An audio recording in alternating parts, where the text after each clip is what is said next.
Bonjour à tous et bienvenue dans cette nouvelle analyse. Aujourd'hui, on va s'attaquer à un truc qui nous rend tous complètement fous à un moment ou à un autre. On a tous ressenti cette envie brûlante de changer, de devenir enfin super discipliné, de tout déchirer, pour finalement voir nos bonnes résolutions s'évaporer en l'espace de quelques jours. Bref, le retour à la case départ. Mais et si ce n'était pas de votre faute?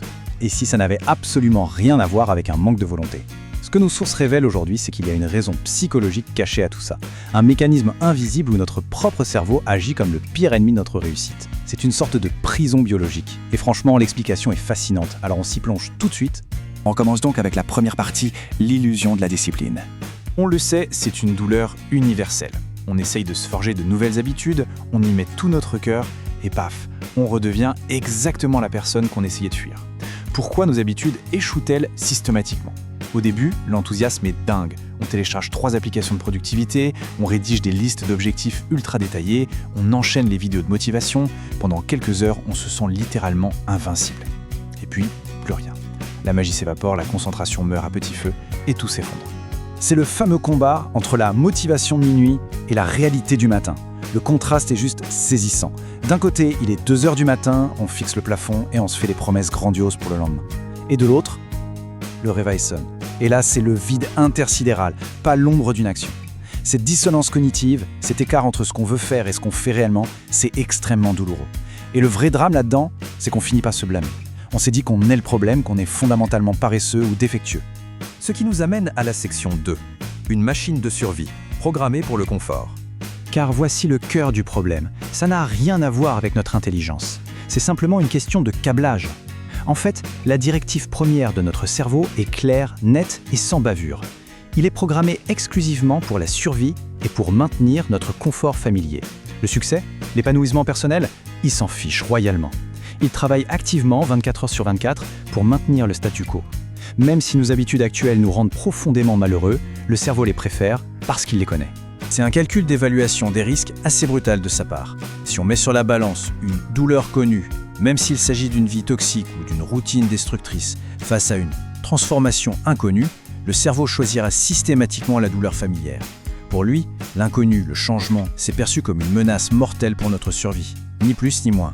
Et c'est ce qui crée cette boucle infernale dans laquelle on se retrouve tous piégés. Étape 1, l'intention de travailler. Étape 2, la seconde d'après, un inconfort surgit, une espèce de lourdeur physique inexplicable s'installe. Étape 3, le cerveau panique face à cet effort et se met à négocier frénétiquement pour fuir, ce qui nous jette tout droit à l'étape 4, la distraction. C'est là qu'on se retrouve à faire défiler des vidéos à l'infini. Et enfin, l'étape 5, la culpabilité écrasante. Comprenez bien ça, c'est une réaction chimique programmée, ce n'est pas un choix rationnel de notre part. Cette fuite en avant montre à quel point on a développé une peur viscérale du silence. C'est fou d'observer comment, à la moindre seconde d'ennui dans une file d'attente ou un ascenseur, la main plonge automatiquement dans la poche pour attraper le téléphone. Pourquoi on fait ça? Parce que le silence nous impose de réfléchir. Il nous force à regarder notre réalité en face. Et surtout, il nous confronte à la vision terrifiante de tout notre potentiel inexploité. Le pire, c'est que notre confiance en nous ne s'effondre pas à cause d'un seul gros échec dramatique. Non, elle s'effrite à cause de trahisons invisibles. C'est ce qu'on voit ici, ces milliers de minuscules promesses brisées au quotidien. Se dire « je m'y mets dans 5 minutes » et ne rien faire. Avec le temps, ces petits abandons enseignent une leçon terrible à notre propre cerveau. Ça lui prouve tout simplement que notre parole ne vaut absolument rien. Explorons maintenant la profondeur du problème avec la section 3, le piège de l'identité. S'il y a bien une chose cruciale à retenir de cette analyse, une vérité brutale mais vitale, c'est celle-ci. Notre cerveau nous ment, constamment. Il ment quand il nous murmure que « demain sera le bon jour pour s'y mettre ». Il ment quand il nous persuade qu'une petite pause de 10 minutes sur les réseaux ne fera pas de mal, alors qu'elle va ruiner des mois de progrès. La vraie discipline, c'est d'accepter d'affronter cet inconfort dans l'instant présent pour récolter les fruits d'une vie meilleure beaucoup plus tard. Et c'est là que se cache le secret de l'auto-sabotage. On essaie souvent de changer nos actions de surface, genre se lever plus tôt, sans jamais changer la perception interne qu'on a de nous-mêmes. Mais voici le piège. Si, au plus profond de nous, on s'identifie secrètement comme quelqu'un de paresseux ou comme quelqu'un qui abandonne toujours, eh bien le cerveau fera absolument tout pour détruire nos progrès. Il préférera provoquer un échec cuisant plutôt que de contredire cette identité interne. En fait, toutes ces années d'échecs, de petites humiliations et de promesses en l'air ont fini par construire une véritable prison invisible de la familiarité. C'est redoutable. Le cerveau passe son temps à chercher des preuves pour confirmer que nous sommes exactement la personne que nous croyons être. Il nous maintient enfermés à double tour dans nos propres croyances limitantes. Mais la bonne nouvelle, c'est qu'on passe à la section 4, reprogrammer le cerveau. Oui, c'est libérateur. On peut tout à fait pirater cette machine de survie. Ce programme mental, il peut être réécrit. Voici les nouvelles règles du jeu. 1. Agir immédiatement, avant que le cerveau n'ait le temps de protester. 2. Arrêter définitivement de négocier. Finis-les encore 5 minutes. Et 3. Accepter l'inconfort comme une partie totalement normale du processus. Les gens qui ont une grande force mentale n'ont pas de super pouvoir génétique, pas du tout. Ils ont juste appris à couper court à la négociation interne et à agir. Un point, c'est tout. Même quand la motivation est à 0. Et ça commence par le langage qu'on utilise intérieurement. Il faut absolument rayer la phrase « je vais essayer » de notre vocabulaire. Dire ça, c'est déjà se laisser une porte de sortie pour l'échec. À la place, il faut adopter une identité inflexible. Je suis une personne qui agit même sans motivation. Bam! C'est un changement de paradigme radical qui modifie de A à Z notre façon de prendre des décisions.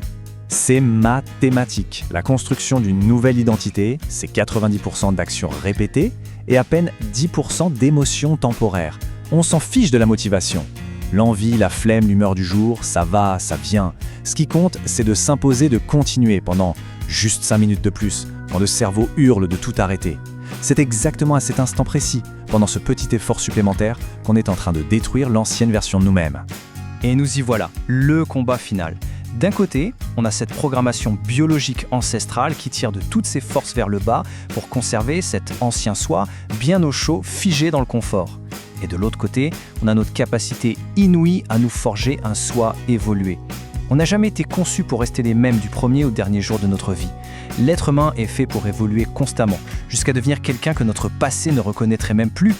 Ce qui m'amène à une question pour vous, la seule qui compte vraiment aujourd'hui. Quelle est cette petite action, là, tout de suite, cette action inconfortable mais absolument nécessaire, que l'on va accomplir dès maintenant pour enclencher cette évolution? Parce que rappelez-vous, chaque action est un vote pour la personne que l'on est en train de devenir. L'évasion de cette prison biologique, ça ne se passe pas demain, ça commence par une décision, ici et maintenant. Merci à tous d'avoir suivi cette analyse, c'était un vrai plaisir et on se retrouve